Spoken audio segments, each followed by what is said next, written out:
journey as a social entrepreneur started about 10 years ago. I live in Marrakesh, Morocco, and one day I met a woman begging on the street. She was a single mother and she had 2 very small children. This was the only way that she could provide for her children. I got to know her a little bit, and one day I asked her, "How much money do you make when you're begging?" And she said about 20 or 30 dirhams, which is about $2 or $3. When I heard how small that amount was, I was really shocked. I think we all are conscious that there are people like this in the world and that this is a world problem, but we protect ourselves from this reality because it's overwhelming and because we don't really know what to do about it. But every now and then something pierces through the protection and pierces through the armor into our hearts. For me, it was that moment. And because of that, not doing something was not an option. I felt that I couldn't look away again once I had seen this problem and felt it in my heart. I started to fundraise for this woman and other women like her. And this lasted 5 years. At the end of 5 years, I was really disappointed in the experience because I felt that I hadn't made any lasting impact on their lives. The minute you take away the money and the funding, they're exactly where they are when they started. So my thinking began to shift, and I was like, I want to use more of my intellectual capacities to solve this problem. I founded an NGO. It's called ML Center, and it is a training center for women from disadvantaged backgrounds in all of the restaurant skills. In its 4 years of existence, ML has provided training for 130 women. For most of them, this is their first experience of learning and of being in a professional setting. And to make their training real life, ML operates a simple restaurant.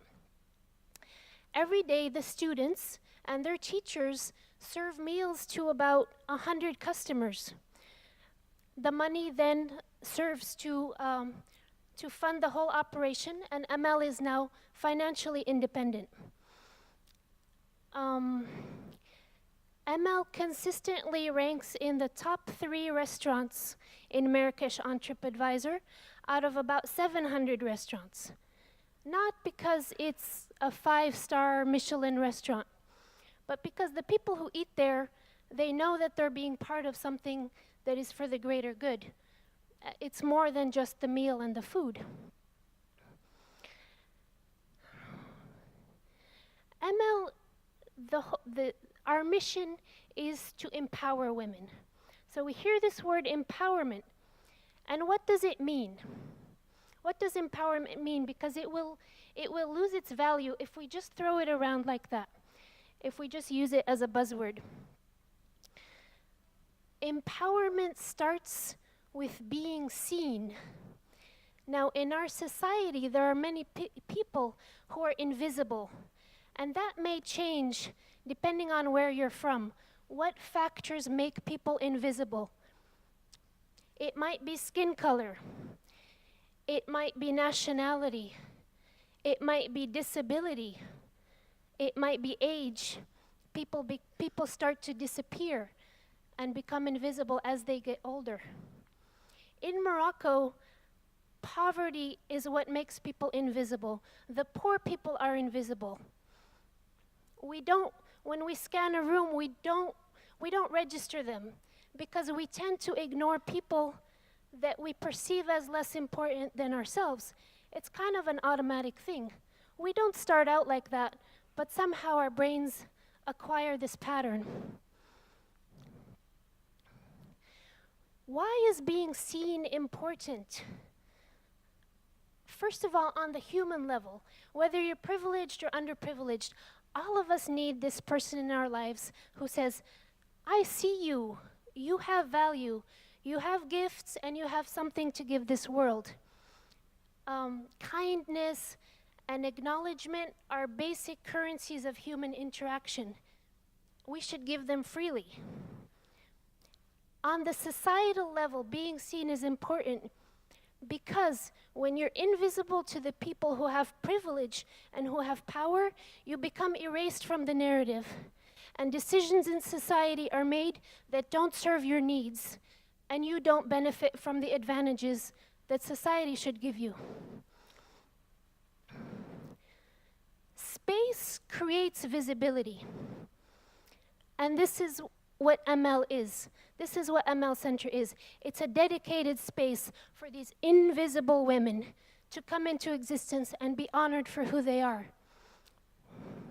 Earlier, Hussam spoke about this space where we are and its usage in the past by dictators for dictators. And look at what it's being used for now. Who is being visible in this space now?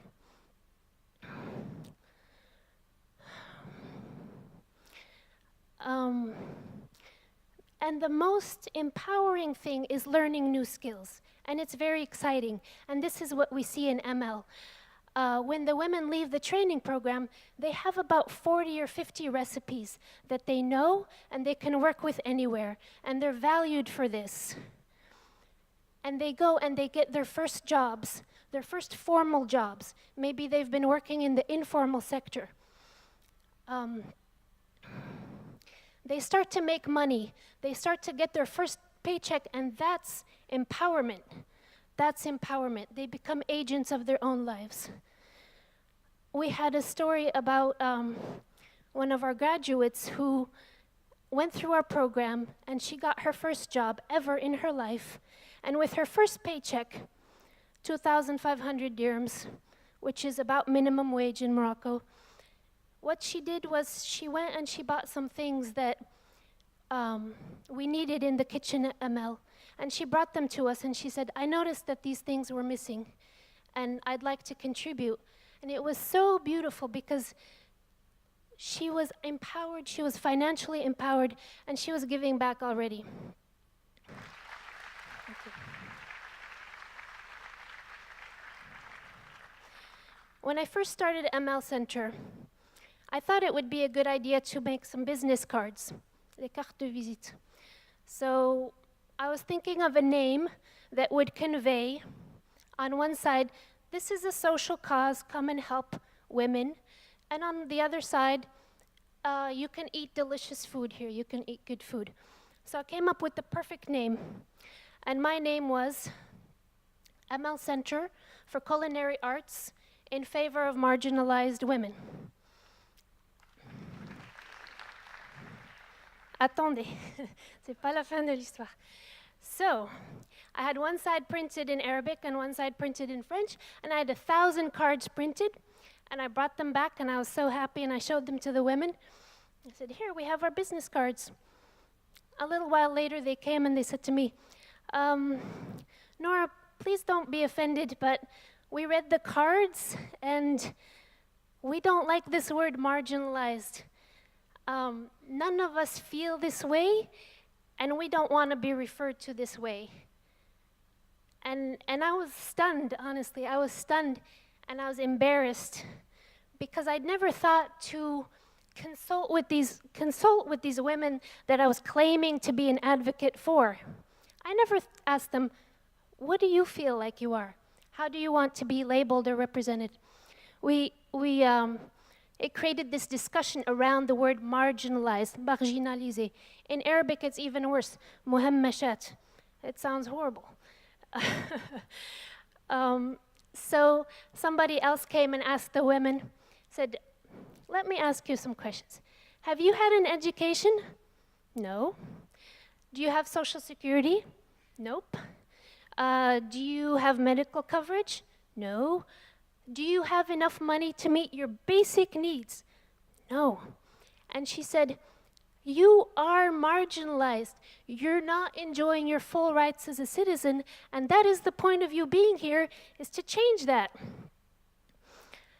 So I thought a lot about this word, and what could we call the students at ML? In the end, I thought to myself, yes, they've had these difficult lives. They've had situations that are more difficult than you or I will ever know or experience.